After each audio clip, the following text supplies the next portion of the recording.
So today we're covering the top 7 causes of leaky gut, and this is so important to emphasize cause, right? We are looking for root cause drivers of symptoms and presentations like intestinal permeability or leaky gut.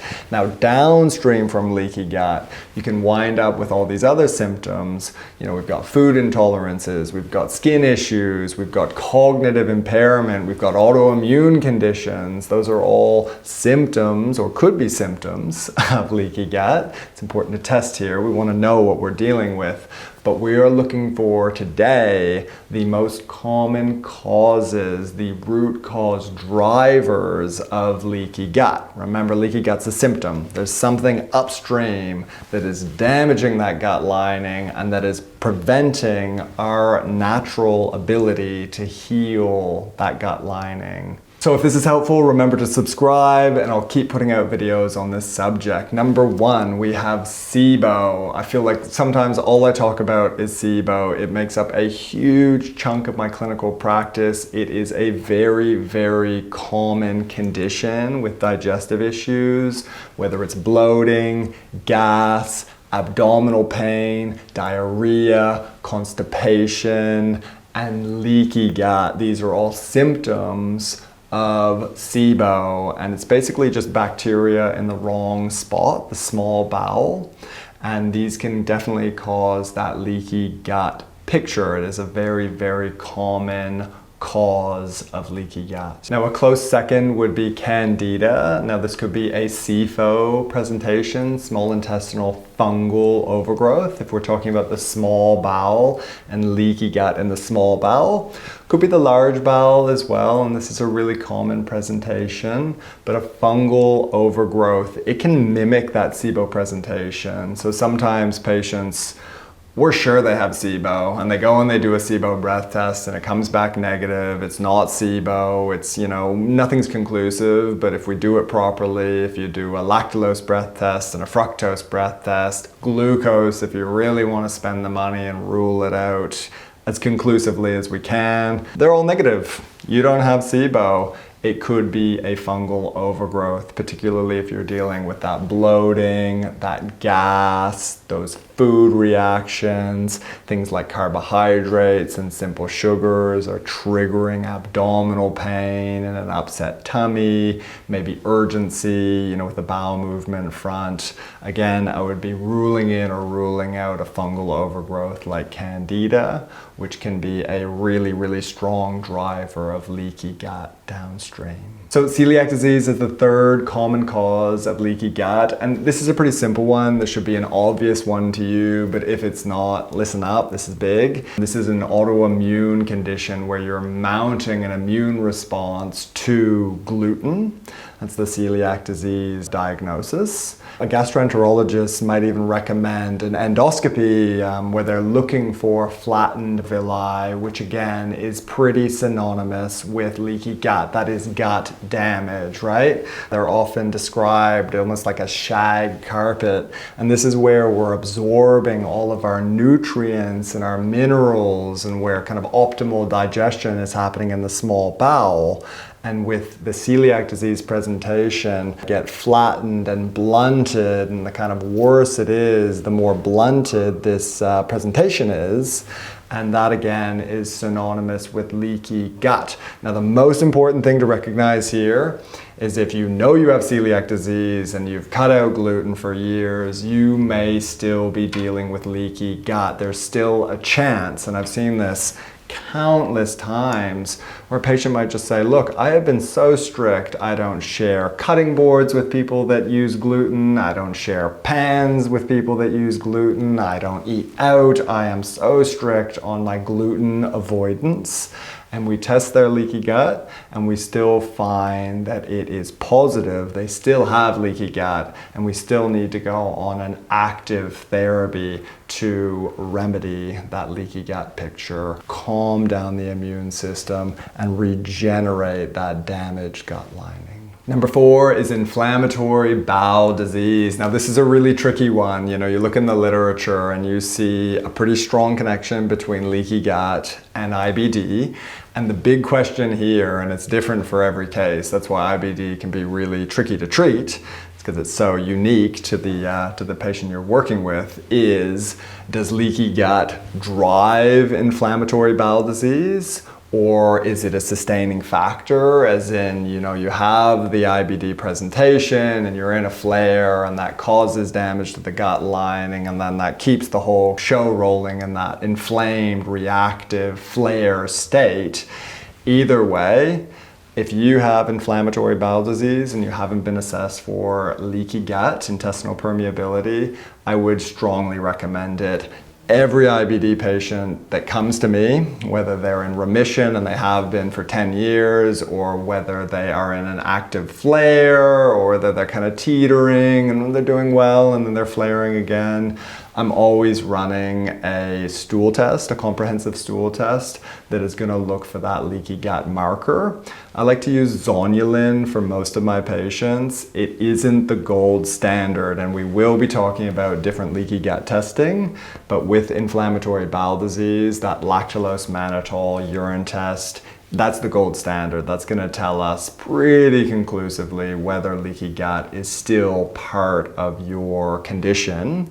And with IBD, it can be a driver, it can be a sustaining factor, and it can be a consequence of an active flare of inflammatory bowel disease. So that's the minutia. The global picture here, the headline with IBD, is that leaky gut is pretty darn common, and it can definitely sustain and worsen your symptoms and the condition itself. Number 5 would be toxic exposure, and this is a commonly overlooked root cause driver of leaky gut. I keep saying root cause. I know it's probably sounding like a broken record, but I cannot emphasize this enough. We need to find out why you have leaky gut. Leaky gut is a symptom of something upstream. We're talking about the common causes now, and toxic exposure is huge.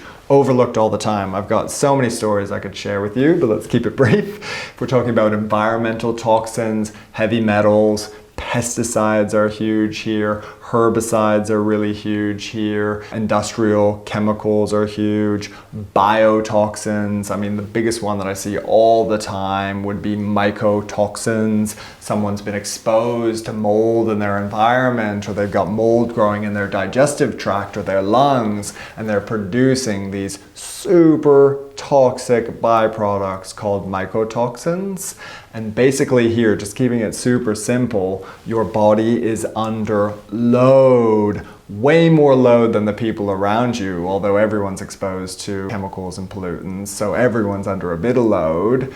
And basically the detox enzymes that power these different pathways that kind of, detoxify and help eliminate things out of the body are under load, right? And they're working harder than they kind of should be, right? When they would be if you weren't exposed to these toxins. And these enzymes all run on cofactors or coenzymes, right? And these are basically fuel for enzymes, and they are nutrients, things like vitamins, things like minerals.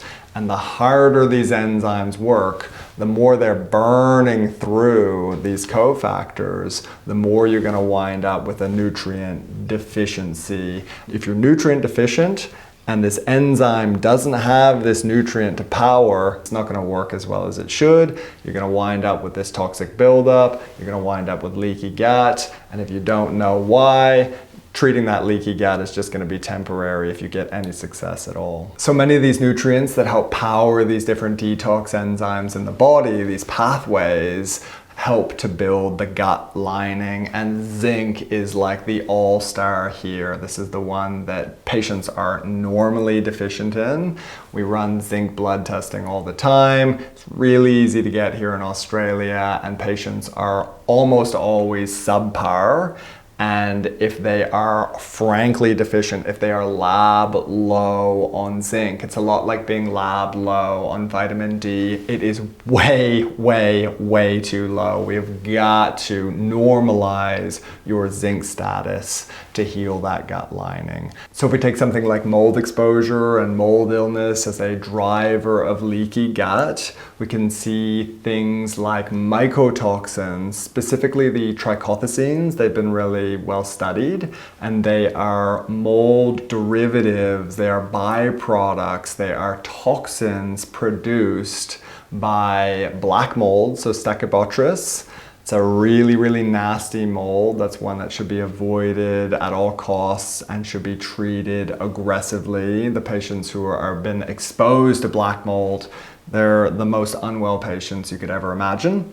And also Fusarium, that's a mold that can produce trichothecenes as well.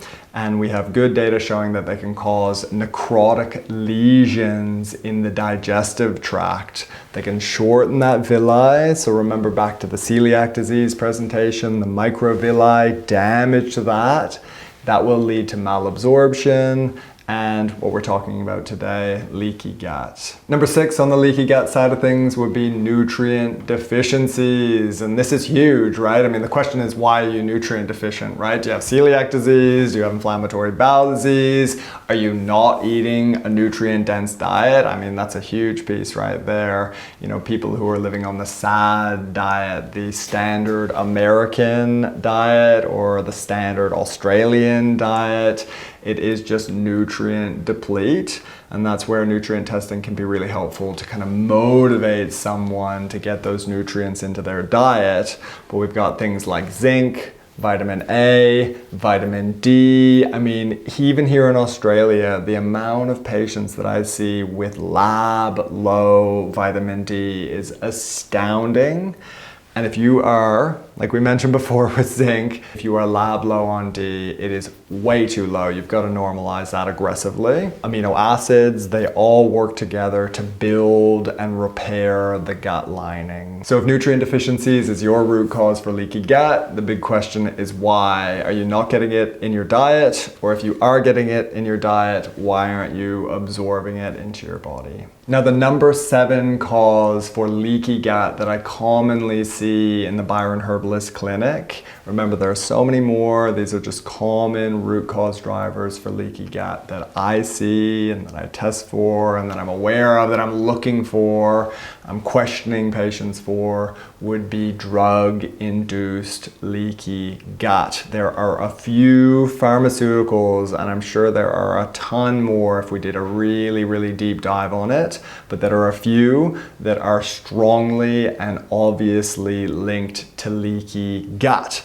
And they should actually be at the top of this list because they're probably the most common causes of leaky gut in certain populations. The top of the top pharmaceutical cause for leaky gut are a class of anti-inflammatories called non-steroidal anti-inflammatories, or NSAIDs. Anytime you need to take a painkiller, I would just be looking up, is blah blah blah an NSAID? And if it is an NSAID, it is a common driver of leaky gut. They can be commonly purchased, they're ubiquitous, they're everywhere. People turn to them to manage their pain. And the really big one here that most people have used in the past, I'd be surprised if you haven't, would be ibuprofen or aspirin. Now, I just wanted to highlight this piece from a research paper. Virtually all studies agree that all conventional NSAIDs, those non-steroidal anti-inflammatories, increase intestinal permeability in the human within 24 hours of ingestion, and that is equally evident when they are taken long term. So it can happen quickly and it can happen over the long term as well. And so if you are dealing with chronic pain and you are taking a non-steroidal anti-inflammatory and you're suffering with leaky gut, that would be a strong place to look at, discuss with your prescribing doctor, see if there are any other alternatives to your typical NSAID. Now, the other class of medications that are well established in causing leaky gut or driving leaky gut I don't see these patients at all because I actually don't take on any cancer patients. It's not my forte, and those patients would be much better served seeing someone that specializes in that condition. They are the cancer fighting drugs. So chemotherapy is top of the top there. So there you have it, the top 7 causes of leaky gut that I see in the clinic all day, every day. If it was helpful, remember to subscribe. And if you are living in Australia or New Zealand, you've got digestive health issues and you're looking for support, then reach out to the clinic. There will be a link in the description below. We'll see you in the next video.